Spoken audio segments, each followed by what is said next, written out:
waxay dhimatay iyadoo akhrinaysa quraanka kariimka waa barofesoorad u dhalatay wadanka Indonesia waxay dhimatay ama naftu ka baxday iyadoo akhrinaysa qowlka ee quraanka kariimka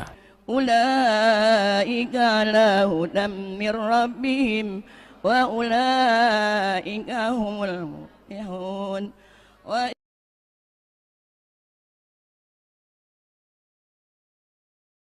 markii ay dhimanaysay waxay akhrinaysay aayadda 5aad ee suuratul baqara ma ahan markii ugu horeysay ay dhacday arintan sidoo kale waxay dhacday dhowr jeer oo hore 28 Abriil 2020 professor u dhashay dalka Turkiga ayaa sidoo kale isna geeriyooday ama naftu ay ka baxday isagoo akhrinaya quraanka kariimka dhexbartamihii sanadkii 2021 sheekh u dhashay dalka Pakistan oo lagu magacaabo Abdul Mateen Askar ayaa isna geeriyooday isagoo marinaya tafsiirka quraanka كريمك سان ognahay qof walba oo dhimanaya ilaahu khaatumadeena